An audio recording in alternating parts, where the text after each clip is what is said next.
From Pacifica, this is Democracy Now! Operation Iraqi Freedom, George Bush assures us, is about returning Iraqi oil to the Iraqi people. That is, returning Iraqi oil to the Iraqi people via corporate multinationals like Bechtel, like Chevron, like Halliburton. Once again, it's a small, tight circle that connects corporate, military, and government leadership to one another. The promiscuousness, the cross-pollination is outrageous. 10 years ago this week, the U.S. invaded Iraq, beginning a war that killed hundreds of thousands of Iraqis and nearly destroyed a country. Today, we're joined by one of the war's most vocal critics, the award-winning writer Arundhati Roy, author of The God of Small Things. But first, we go to Steubenville, Ohio, where two high school football players have been convicted of raping a drunk 16-year-old teenager. Any rape is a tragedy. Any rape is very difficult, horrible for the victim. I think it's even more difficult when the victim is continually re-victimized in the social media. And that is what has happened here. We'll speak with the blogger who brought the Steubenville rape case to national attention and look at how the hacktivist group Anonymous helped break open the case. All that and more coming up.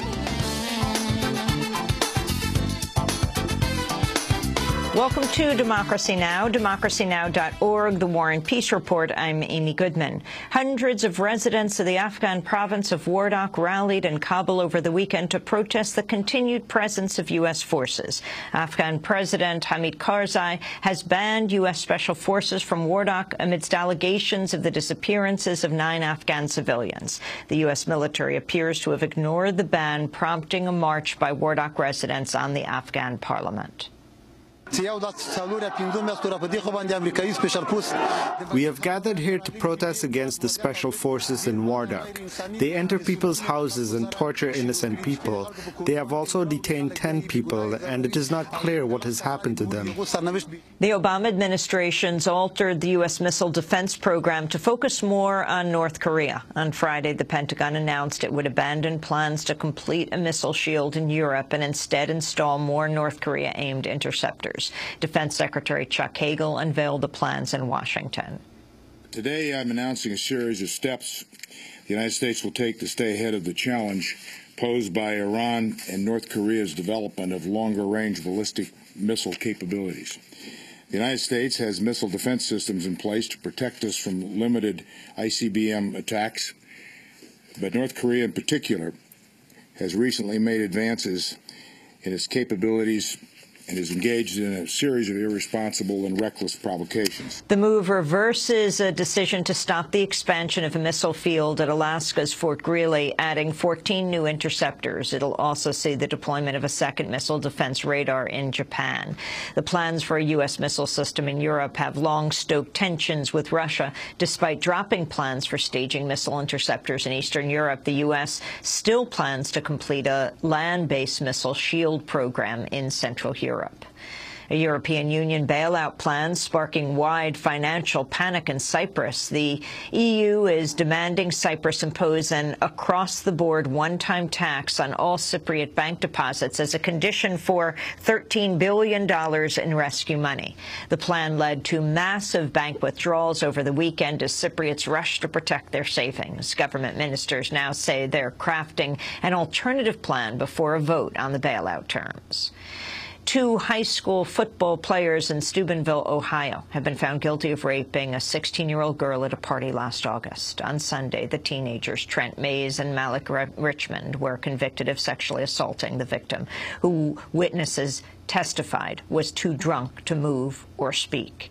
The case sparked a national controversy following the emergence of images and social media postings from the night of the assault, including one picture of the defendants holding the victim over a basement floor. We'll have more on the Steubenville case after headlines.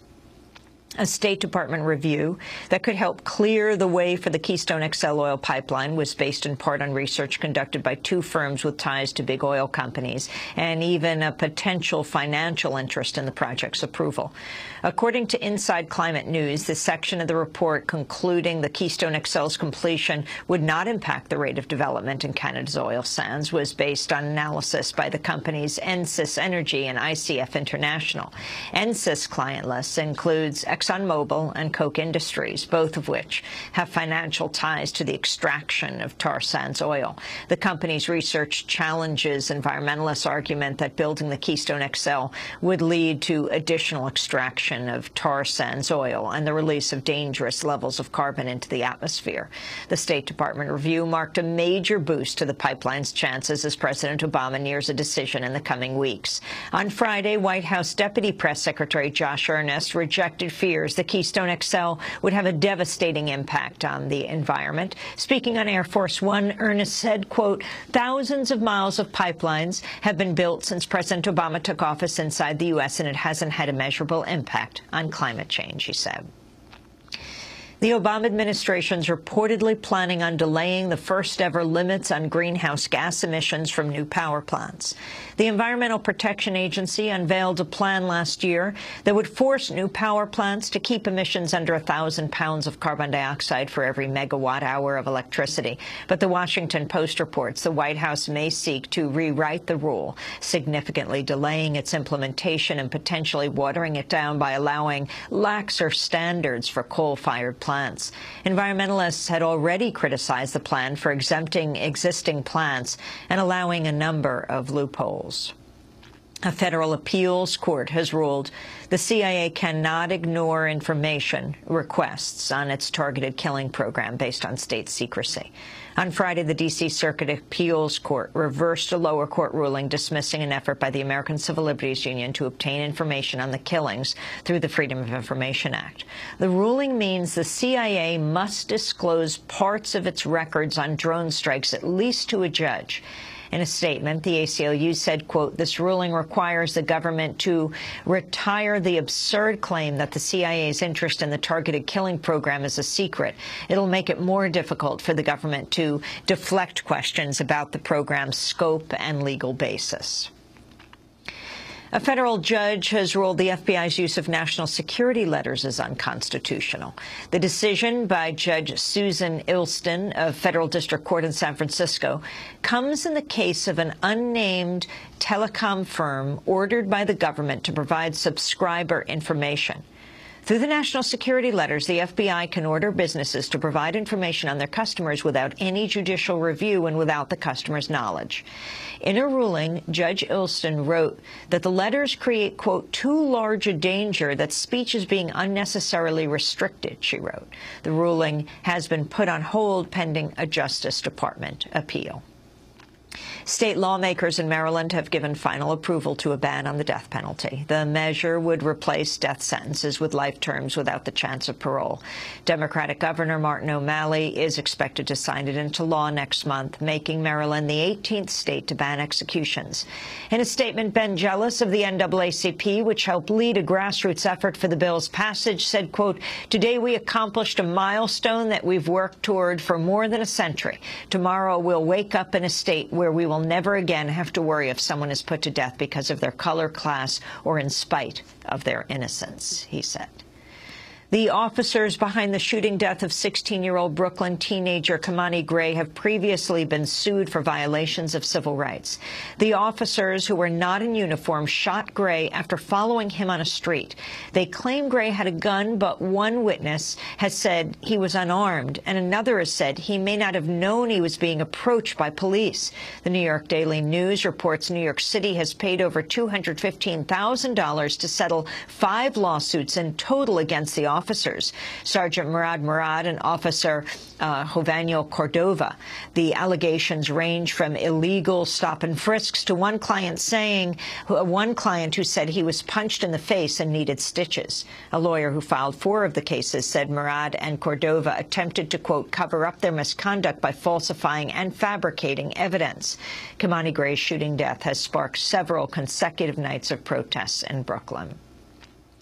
North Dakota lawmakers have passed what could become the strictest anti-abortion law in the country, banning abortion as early as 6 weeks into pregnancy as soon as a fetal heartbeat can be detected by a transvaginal ultrasound.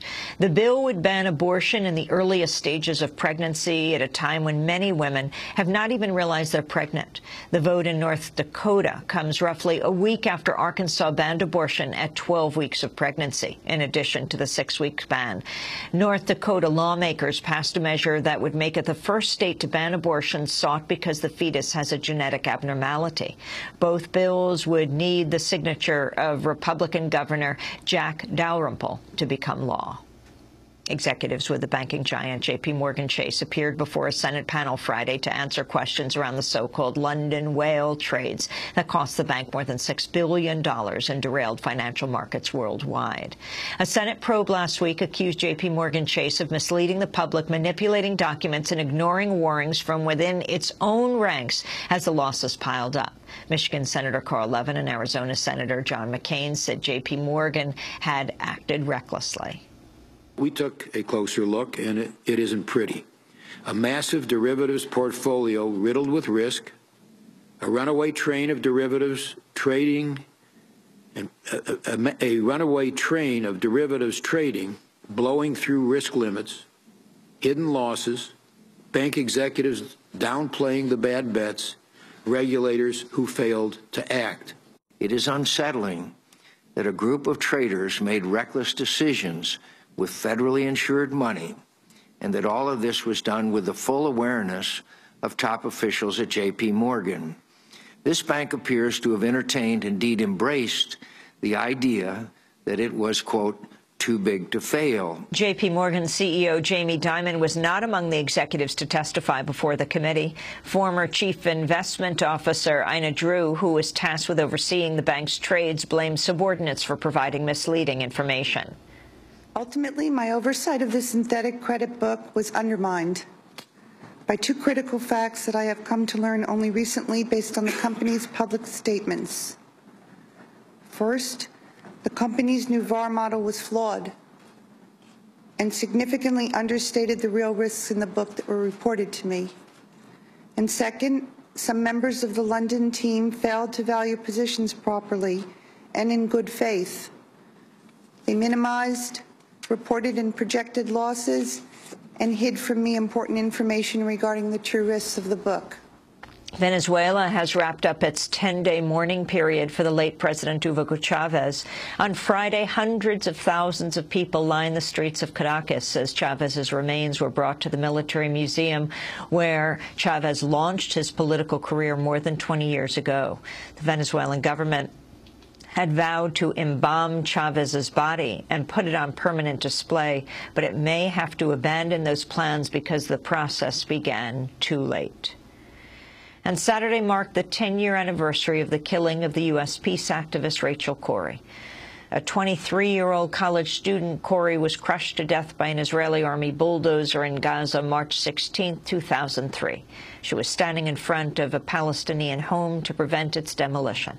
An Israeli court rejected a wrongful death suit brought by Rachel Corrie's family last year, saying Rachel was at fault for her own death. On Saturday, vigils were held in Corrie's hometown of Olympia, Washington, and in Rafah, where she was killed.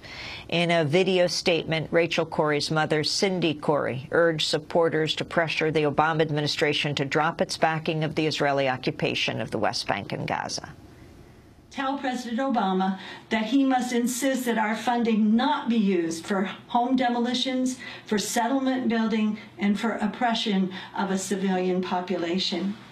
Tell President Obama that our tax dollars must be used lawfully in the name of peace rather than to fuel conflict. And tell President Obama that equality, equal rights for Palestinians is the path to peace.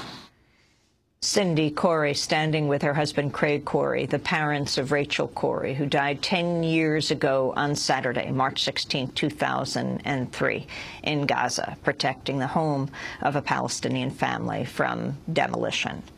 President Obama heads to Israel on Wednesday. And those are some of the headlines. This is Democracy Now!, democracynow.org, The War and Peace Report. I'm Amy. Thanks so much for watching this report from Democracy Now!, your daily independent global news hour. We don't accept advertising or corporate funding, but rather rely on donations from viewers like you.